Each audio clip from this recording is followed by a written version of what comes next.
안녕하세요. 오늘은 이사야 29장을 좀 깊이 들여다볼까 합니다. 네, 이사야 29장. 여기가 그 아리엘, 예루살렘에 대한 경고로 시작해서요.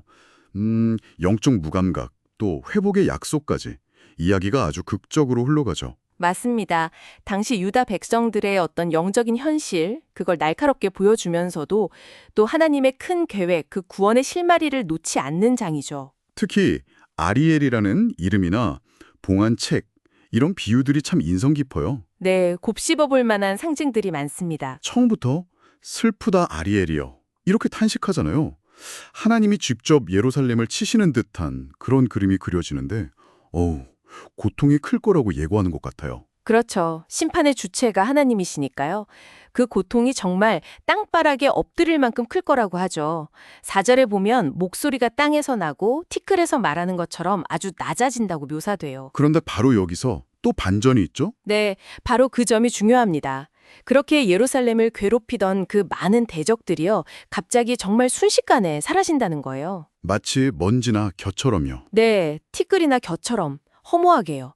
8절 보면 배고픈 자가 꿈에 먹어도 깨면 배고프고 목마른 자가 꿈에 마셔도 깨면 목마른 것처럼 그 대적들의 공격이 허망하게 끝날 거라고 하죠. 하나님의 어떤 강력한 개입, 구원을 보여주는 거군요. 맞습니다.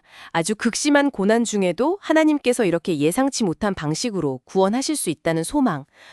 이게 시대를 넘어서 우리에게도 큰 울림을 주는 거죠. 그러면 이 백성들은 도대체 왜 이런 심판을 겪게 된 걸까요?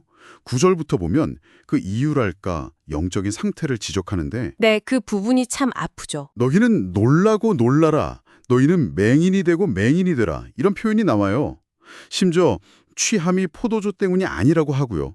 이게 어떤 상태를 말하는 걸까요? 그러니까 영적인 분별력을 완전히 잃어버린 상태를 말하는 거예요. 10절에 보면 하나님이 깊이 잠들게 하는 영을 부으셨다고까지 하거든요. 깊이 잠들게 하는 영이요? 네. 그래서 선지자나 선견자들의 눈을 감기셨다고 표현해요. 하나님의 계시, 그 말씀이 그들에게는 마치 봉해진 책처럼 되어버렸다는 거죠. 그 유명한 봉안책 비유군요. 맞습니다. 11절, 12절 보면 글하는 사람한테 줘도 봉해져서 못 읽겠다 하고 모르는 사람한테 주면 나 글 몰라 하니까 결국 아무도 그 뜻을 알려고 하지도 않고 알 수도 없는 그런 상황인 거예요. 들을 귀, 볼 눈이 있어도 스스로 닫아버린 것과 같다는 말씀이네요. 그렇죠. 더 나아가서 13절을 보면 아예 대놓고 말씀하시잖아요. 이 백성이 입술로는 나를 공경하는데 나음은 멀리 떠나 있다고. 형식만 남은 신앙. 네. 사람에게서 배운 계명으로만 하나님을 경외하는 척한다는 거죠. 마음이 완전히 빠져버린 거예요.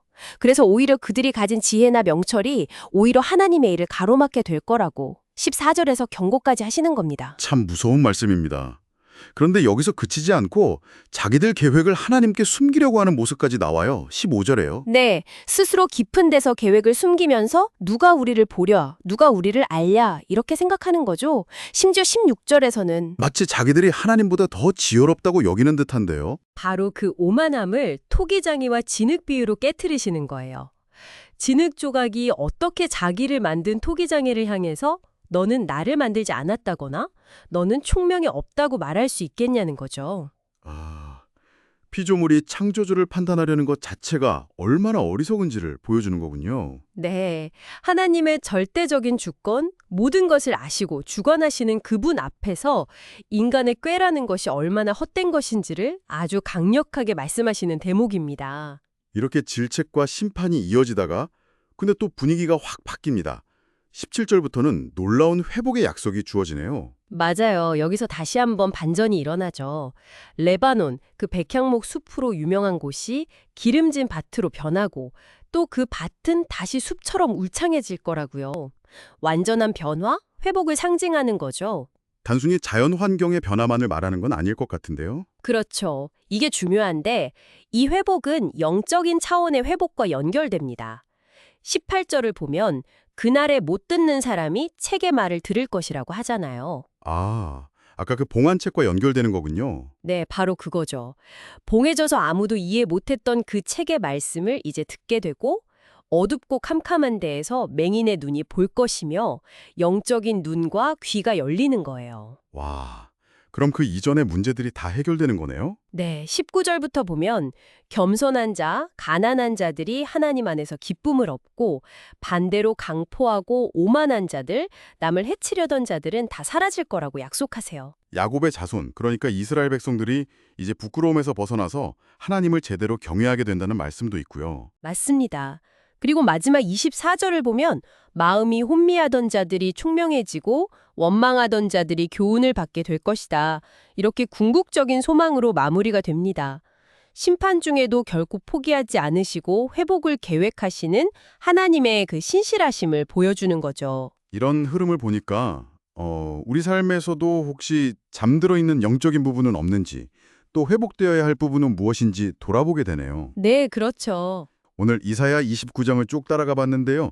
예루살렘을 향한 그 준엄한 경고로 시작했지만 결국에는 영적인 무지와 위선을 넘어서 하나님의 놀라운 회복과 이해의 약속으로 끝을 맺었습니다. 참 입술로만 하는 신앙이 아니라 정말 마음 중심의 변화, 그 깨달음이 중요하다는 걸 다시 한번 생각하게 됩니다. 맞아요. 특히 그 봉안책 비유는 오늘날 우리에게도 던지는 질문이 큰 것 같아요.